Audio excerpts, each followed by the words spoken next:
उत्तराखंड के पावन धरती हरिद्वार पर जहां पर भारतीय किसान यूनियन श्रमिक जनशक्ति के द्वारा चिंतन शिविर का आयोजन हुआ था, जिसमें प्रशासन के द्वारा किसी भी प्रकार की व्यवस्था को मुहैया न कराने जाने के उपलक्ष्य में किसानों में काफ़ी आक्रोश देखने को मिल रहा है। इस संबंध में हम खास जानकारी प्राप्त करना चाहेंगे, जो कि भारतीय किसान यूनियन के राष्ट्रीय अध्यक्ष हैं कमलेश चौधरी जी। इनसे हम खास वार्ता करेंगे अपने चैनल के माध्यम से कि क्या है पूरा प्रकरण और किस संबंध में जो धरना प्रदर्शन हो रहा है और रोड जाम करने के आग्रह भी हो चुका है। अब इनसे जानकारी लेंगे कि क्या है पूरा मामला। अध्यक्ष जी, ये जो आज का प्रोग्राम हुआ है और विगत दिनों से 2 दिनों से चल रहा है, इस संबंध में आप क्या कहना चाहेंगे? आपका बहुत बहुत धन्यवाद है। आप लखनऊ से चलकर उत्तराखंड आए हैं। हमारे संगठन का, हमारे परिवार का, हमारे साथियों का जो संघर्ष है उसका हिस्सा बनते हैं, इसलिए आपका बहुत बहुत धन्यवाद है। हम उत्तराखंड की धरती पर आए हैं और कल से हमारा कार्यक्रम चल रहा है। 3 दिन का ये राष्ट्रीय चिंतन शिविर है। दूर दराज से साथी आए हैं, लेकिन उत्तराखंड का प्रशासन, यहाँ के अधिकारी, ये गुंडागर्दी इनके सवार है।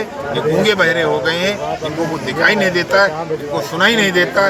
ये अधिकारी नेताओं की चटुकारिता करते हैं, ये गरीब किसानों की बात नहीं सुनते हैं। इसलिए श्रमिक जनशक्ति आज अपनी शक्ति दिखाएगा, इनको एहसास कराएगा कि हम भी इस देश के हिस्सा हैं। ये किसान मजदूर, इस परिवार के जितने लोग हैं, ये सब देश के नागरिक हैं। हम ही इनको चुन करके आगे बढ़ाते हैं, हम ही इनको नेता बनाते हैं और ये हमारी नहीं सुनेंगे, किसकी सुनने जाएंगे? हम किससे कहने जाएंगे? माइक लगाकर हम चिल्ला रहे हैं। अगर इतना ही गूंगे बहरे हो गए, माइक से चिल्लाना पड़ रहा है, मीडिया से कहना पड़ रहा है, अधिकारियों को फोन करना पड़ रहा है, फिर भी इनको दिखाई नहीं पड़ता है। इसलिए आज हम लोग आगे जाएंगे और प्रदर्शन करेंगे और चक्का भी जाम करेंगे। जिस प्रकार जानकारी मिल रही है कि प्रदर्शन और चक्का जाम करने की व्यवस्था है, इसी प्रकार से हमारे बीच में राष्ट्रीय प्रवक्ता सत्येंद्र मौर्य जी हैं, उनसे भी जानकारी लेने की कोशिश करेंगे कि किस प्रकार से किसानों के साथ अन्याय हो रहा है और किस प्रकार शासन प्रशासन गूंगा बहरा बना हुआ है, जैसा कि आरोप लगाए रहे हैं। तो इस संबंध में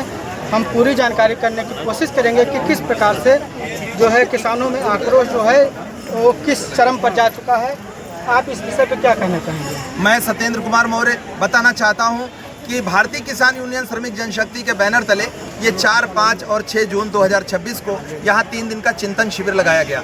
प्रतिवर्ष ये चिंतन शिविर लगता है। उसके पीछे जो उद्देश्य और मकसद है वो ये है कि किसानों की समस्याओं का निराकरण कैसे होगा, उसके लिए हम लोग यहाँ एकत्र होते हैं। राष्ट्रीय अध्यक्ष भाई कमलेश यादव जी के नेतृत्व में, उनके आह्वान पर आज हम लोग इसलिए इकट्ठे हुए हैं कि जो किसानों की समस्या है उनका निस्तारण होने के बजाय उन समस्याओं को और बढ़ाया जा रहा है। जैसे अभी तक हम किसान तब कहलाते हैं जब हमारे पास जमीन होती है। सरकार ने ऐसी व्यवस्था कर दी कि इनको भूमिहीन कर दीजिए, जिससे किसान कहलाने के लायक न रहे।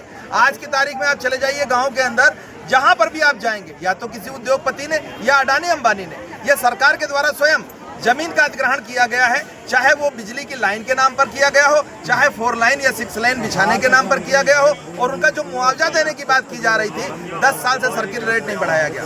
नतीजा ये है कि किसान की भूमि को औने पौने लिया जा रहा है। दूसरी एक और बात, जब किसान की जमीन आप खरीद रहे हैं तो उसके बदले आप उसको कहाँ जमीन दे रहे हैं? पैसे तो किसी को भी दिए जा सकते हैं, लेकिन जो हमारी धरती माँ वो छिन गई, जमीन आप कहाँ से लेकर के आओगे? तो किसान का जो काम था खेती बाड़ी करना वो जानता था, उसके पास कोई व्यवस्था नहीं बची। किसान और मजदूर हो गया, और मजदूरों का आलम यह है कि मजदूरों के बच्चे मजदूर ही बने रहें, इसलिए स्कूलों को बंद करने की साजिश की जा रही है। उत्तर प्रदेश के अंदर 27,000 से ज्यादा स्कूलों को बंद करके 27,000 से ज्यादा दारू के ठेके खोलने का काम किया गया है, जिससे खूब पिए, दारू पिए, जय पैसे कमाएं, 200-400 रुपए मजदूरी में वो दारू में उड़ा दे, बीबी को पीटे, बच्चों को बर्बाद करे। स्कूल तो जाना ही छोड़ दीजिए, क्योंकि स्कूल बंद ही कर दिया, प्राइवेट स्कूलों में पढ़ा ना पाए। आखिर हमारा देश किस ओर जा रहा है? इसको जगाने के लिए, हम इनको मजबूर करने के लिए आए हैं कि हमारी शिक्षा व्यवस्था को ठीक कीजिए, किसानों की जमीन जो अधिग्रहित हो रही है, उद्योगपति खरीद रहे हैं, उस पर रोक लगवाइए, उनकी रोजी रोटी की व्यवस्था करवाइए, और जो किसान क्रेडिट कार्ड का कर्जा है उसको तुरंत के तुरंत माफ करवाइए। बिजली के दाम आप बढ़ा रहे किसानों के, उनके बिल पूरी तरह माफ होने चाहिए। सही बात तो यह है, वो अन्नदाता है, मजदूर है, उनके पास आमदनी का कोई जरिया नहीं। आप जाते हैं उनका काट देते हैं बिजली कनेक्शन। ये सारी गलत बातें हैं। इन सभी बातों को लेकर के चिंतन शिविर में हम आए हैं, और महामहिम राष्ट्रपति जी को संबोधित ज्ञापन कल दिया जाएगा। उसके बाद हमारे कार्यक्रम का समापन होगा। अभी हम लोग आंदोलन के सड़क पर जा रहे हैं, क्योंकि यहाँ व्यवस्था इन्होंने नहीं किया है। धन्यवाद। बड़ी खबरें देखने के लिए बने रहे। यूनिक इंडिया से उत्तराखंड हरिद्वार से विपिन कुमार। यही